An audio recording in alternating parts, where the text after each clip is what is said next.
Students, और इस video में हम डिस्कस करेंगे मैथमेटिक्स क्लास 9 एक्सरसाइज 5.2 का क्वेश्चन नंबर 2। तो इस क्वेश्चन में दिया हुआ है give a definition of each of the following terms. Okay, so इस क्वेश्चन में टोटल 5 टर्म्स दिए हुए हैं और हमें 5 टर्म्स का जो है उसका डिफिनेशन हमें बताना है। सेकेंड पार्ट में है are these other terms that need to be defined. So इसमें कह रहा है ये जो इसमें 5 टर्म्स आए हुए हैं इसको अगर हम डिफाइन करते हैं तो उससे पहले भी जो इसमें कुछ टर्म्स आते हैं उसे हमें डिफाइन करना पड़ेगा। ठीक है, तो देखते हैं। सो जिसमें फर्स्ट टर्म दिया हुआ है वो है पैरेलल लाइंस। ठीक है, सो इसका जो फर्स्ट है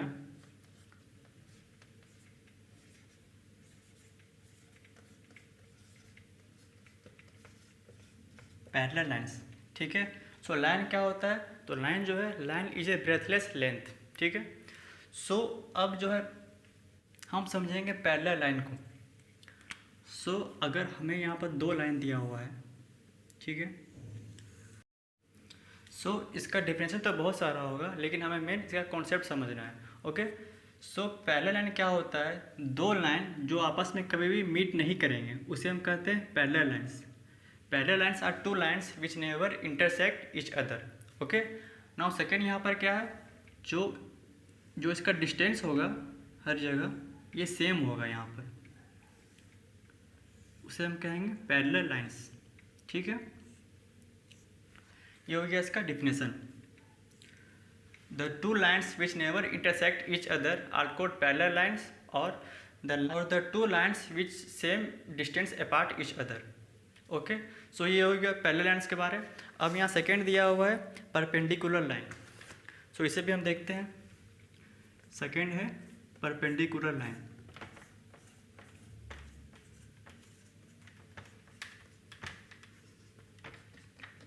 परपेंडिकुलर लाइंस, सो लाइंस इसमें भी आ गया। तो लाइंस क्या होता है, lines is a breathless length. Now perpendicular line, इसमें भी जो है दो लाइन आता है। अगर कोई दो लाइन आपस में मीट कर रहे हैं और मीट करने के बाद जो उसका डिग्री, जो उसका एंगल है वो यहाँ पर 90 डिग्री होता है, तो उसे हम कहेंगे परपेंडिकुलर लाइन। यहाँ लाइन 1 है, L1 L2 जो है अगर आपस में मीट करेंगे तो मीट करने के बाद जो इसका जो एंगल बनाएगा वो होगा 90 degree. If two lines intersect each other at 90 degree और right angle is called perpendicular line. Okay, so इसका थर्ड दिया हुआ है इसमें लाइन सेगमेंट। तो इसे भी हम समझते हैं। यहाँ पर इसका थर्ड दिया हुआ है यहाँ पर line segment. Line, now line segment क्या होता है, अगर हमें कोई दो पॉइंट दिया हुआ है, अब इन दोनों पॉइंट के बीच में जो इसका शॉर्टेस्ट डिस्टेंस होगा उसे हम कहेंगे लाइन सेगमेंट। सो ये हो गया इसका शॉर्टेस्ट डिस्टेंस। ठीक है, ये हो गया इसका data shortest distance between two point is called line segment और the line which connect two point is called line segment. अब अगर यहाँ पर हम नहीं कहेंगे शॉर्टेस्ट डिस्टेंस, तो ये जो दो पॉइंट है, तो ये दो पॉइंट तो ऐसे ही मीट कर रहा है इस तरह से, इस तरह से, लेकिन ये जो है ये लाइन सेगमेंट नहीं होगा।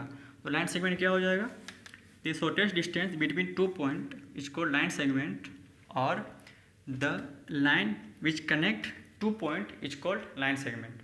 ओके, नाउ यहाँ पर जो फोर्थ पार्ट दिया हुआ है वो है रेडियस ऑफ ए सर्कल। तो इसे भी हम देखते हैं। यहाँ पर जो इसका फोर्थ है वो है radius of circle. Radius of circle, now radius of circle क्या होता है, तो अगर कोई हमें एक सर्कल दिया हुआ है, लेट सपोज कि ये, ठीक है, ये इसका सेंटर है और ये इसका एज है। ठीक है, ये इसका सेंटर है और ये इसका एज है। तो distance between centre of circle and any point of this edge, इसका ये पॉइंट होगा, यहाँ पॉइंट है, इसका हर एज में जो है हर जगह यहाँ इसका पॉइंट है। ठीक है, तो डिस्टेंस बिटवीन जो है क्या हो जाएगा, centre and any point of this edge, उसको हम कहेंगे रेडियस। ये इसके हो गया रेडियस, ये भी हो गया इसका रेडियस, ये भी हो गया इसका रेडियस। ठीक है, ये भी हो गया इसका रेडियस, तो इसे हम कहेंगे radius of a circle. So students, I hope कि कॉन्सेप्ट आपको समझ में आ गया होगा। नाउ हम लास्ट पार्ट का बात करेंगे, इसमें दिया हुआ है स्क्वायर।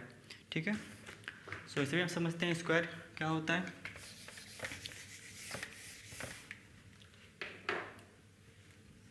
स्क्वायर।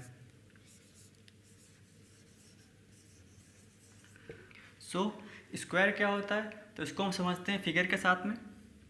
ठीक है, ये हो गया स्क्वायर का फिगर। स्क्वायर में जो है 4 स्लाइड्स होंगे विथ इक्वल लेंथ। ठीक है, यहाँ पर देखें, यहाँ पर 4 स्लाइड्स हैं और ये जो स्लाइड्स हैं इन सब का जो लेंथ है वो सेम होगा, और जो इसका कॉर्नर है, इसका हर जो इसका 4 कॉर्नर है, चारों कॉर्नर में जो है ये 90 डिग्री बनाएगा। ये हो गया स्क्वायर।